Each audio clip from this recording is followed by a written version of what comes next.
페이지를 만드는 방법은 여러 가지가 있는데요. 기본적인 4가지 방법을 한번 테스트해 볼게요. 첫 번째로는 명령어를 입력해서 페이지를 만드는 방법이에요. 이렇게 페이지에 슬래시 페이지라고 치면 페이지를 만들 수 있는 블록이 나타납니다. 이걸 클릭해 주시면 새 페이지라고 뜨게 되죠. 우리가 지금 노션과 친해지기 페이지 아래에 새 페이지를 하나 만들게 된 거예요. 그리고 또 한 가지 방법은 버튼을 활용하는 방식이에요. 왼쪽 상단에 보시면 새 페이지 만들기라는 버튼이 보이시죠? 여기에 버튼을 누르시면 새 페이지가 생성이 됩니다. 그러면 이렇게 개인 페이지에 새로운 페이지가 생성된 걸 볼 수 있어요. 이 페이지는 개인 페이지 안에 있는 페이지이고 하위 목록으로 들어가 있는 페이지는 아니라는 걸 확인할 수 있겠죠. 이렇게 개인 페이지에 새로운 페이지를 추가할 수도 있습니다. 그리고 이 플러스 버튼을 활용해서 개인 페이지에 또 다른 새 페이지를 생성할 수도 있어요.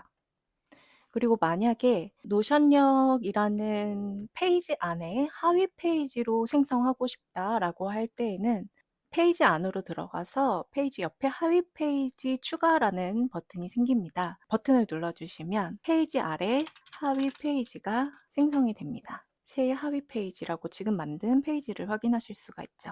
다음으로 페이지를 이동하는 방법을 확인해 볼게요. 이렇게 페이지가 페이지 안에 생성되었을 때 이걸 핸들이라고 하는데 이 핸들을 잡고 드래그 앤 드롭을 하면 페이지의 위치가 이동하게 됩니다. 이렇게 드래그 앤 드롭으로 페이지의 위치를 옮겨 주실 수도 있고요. 페이지 안으로 들어가서 오른쪽 상단을 들어가게 되시면 옮기기라는 게 있어요. 그럼 내가 이 페이지를 대시보드 만들기 안에 넣고 싶다. 이렇게 선택을 해주시면 대시보드 안에 이동되어 있는 걸 확인하실 수가 있어요. 이렇게 옮겨진 페이지를 즐겨찾기 해서 빼놓고 사용할 수도 있는데요. 페이지 안에 들어가셔서 오른쪽 상단에 별표를 누르시면 새 페이지가 즐겨찾기 목록에 생성된 걸 확인하실 수 있습니다. 끄게 되면 즐겨찾기 부분에 사라졌죠? 이렇게 활용하시면 됩니다. 노션에서 페이지 다음으로 중요한 게 바로 블록이라는 개념입니다. 이 블록은 다양한 형태로 변신이 가능해요. 단순히 글자의 크기나 색을 바꾸는 게 아니라 이미지나 표로도 바꿀 수 있습니다. 블록은 크게 기본 블록, 데이터베이스, 파일의 입력 형식으로 나뉜다고 보시면 이해가 쉬울 것 같아요. 실제로 그럼 블록을 테스트 한번 해볼게요.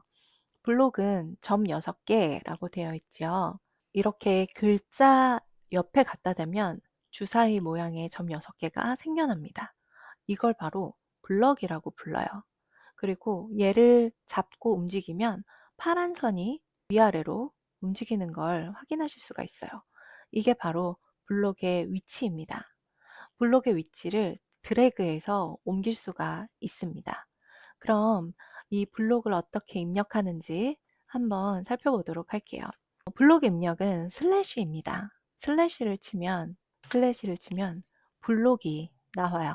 그래서 기본 블록 같은 경우에는 이렇게 텍스트에 기반된 텍스트의 형식, 일반적인 텍스트, 제목, 제목 1, 2 이런 걸 마크다운이라고 하는데 제목 1이 가장 크고 제목 2가 두 번째로 크고 제목 3이 세 번째로 크고 이렇게 크기를 변경하면서 글의 구성을 구분하는 마크다운이라는 형식을 노션에서 제공을 하게 됩니다. 우리가 글을 쓸 때 또 글머리 기호를 활용을 해서 글을 정리를 하기도 하잖아요. 그리고 또 번호를 매기기도 하고 할 일 목록을 만들기도 합니다. 그럼 우리가 이걸 테스트를 한번 해볼게요. 슬래시를 누르고 텍스트를 쳐보겠습니다. 일반적인 텍스트가 나옵니다. 다시 슬래시를 누르고 제목 1로 해볼게요. 제목 2, 아래쪽으로 쭉쭉 쳐볼게요. 제목 3, 글머리 기호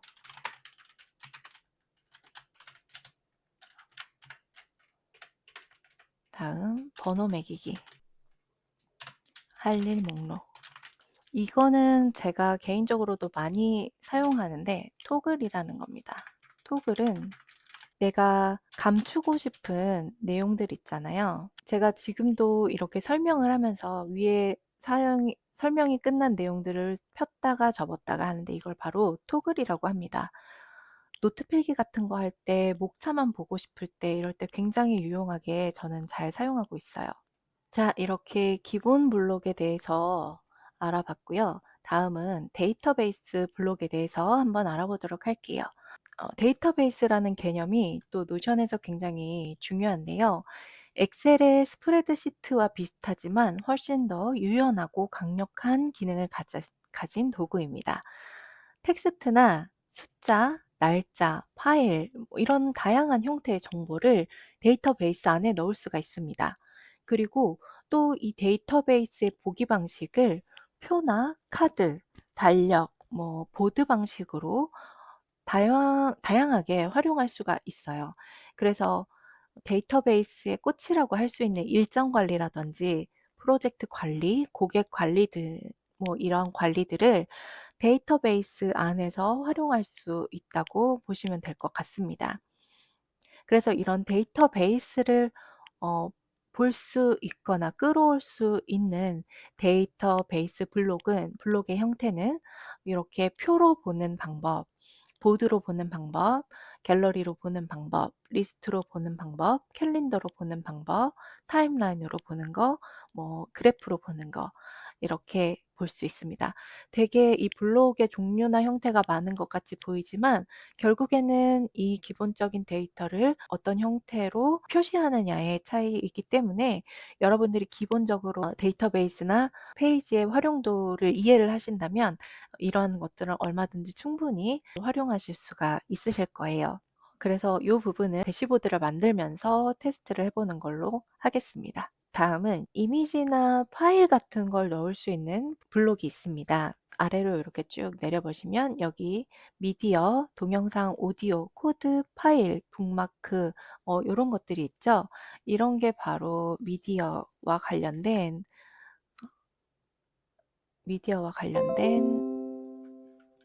블록입니다. 제가 지금 화면을 캡처해서 그대로 파일로 붙였는데요. 이런 것들이 노션에서 가능합니다. 우리가 엑셀이나 다른 프로그램에서 이미지를 붙여넣거나 할 때 따로 파일을 저장했다가 붙여넣거나 좀 번거로운 경우들이 많이 있잖아요.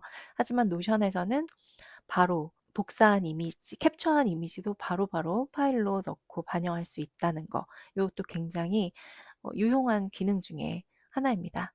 그래서 이미지를 어떻게 넣는지 한번 테스트를 해볼게요. 이미지라고 치면 이미지 창이 뜹니다. 그러면 이미지를 추가할 수 있는 블록이 하나 생겼죠. 업로드를 할 수도 있고 링크를 인베드할 수도 있대요. 저는 그러면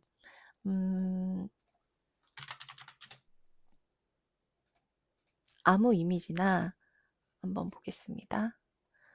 왼쪽 키를 누르면 이미지 주소를 복사할 수가 있죠. 그래서 가지고 와서 링크를 인베드 해 보기로 하겠습니다. 이미지 인베드. 그럼 이렇게 이미지를 불러올 수 있게 됩니다. 인베드라는 거는 지금 홈페이지에서 보여주고 있는 걸 그대로 가지고 오는 거예요.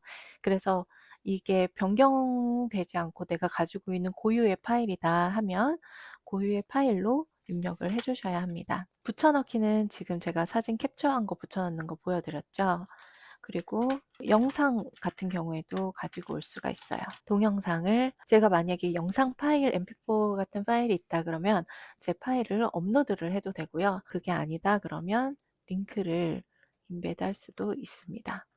제가 동영상을 유튜브에서 이렇게 링크를 불러왔습니다. 그럼 여기서 바로 재생이 가능합니다. 이렇게 영상도 인베드 할 수 있고요. 그리고 오디오도 마찬가지고 제가 파일을 가지고 있다고 하면 오디오도 인베드 할 수 있습니다. 붙여넣기도 할 수 있어요. 파일을 그대로 옮겨오면 그 파일이 그대로 올라옵니다. 그냥 드래그 앤 드롭 하시면 되세요. 이렇게 해서 파일 올리는 것까지 봤고요. 다음 제가 자주 사용하는 블록입니다. 뭐 필수는 아니기는 하지만 제가 토글을 많이 사용한다고 말씀을 드렸잖아요. 강의 자료나 뭐 이런 것들을 노트 정리를 하거나 그럴 때 토글을 활용해서 목차만 보이도록 작성을 하면 나중에 조금 가독성이 좋은 것 같아 가지고 제가 자주 사용하고 있는 블록입니다. 이것도 마찬가지로 기본 블록 아래쪽에 있습니다. 거의 모든 블록의 형태는 슬래시를 입력하고 나면 확인하실 수가 있어요. 구독, 좋아요, 알림 설정은 큰 힘이 됩니다.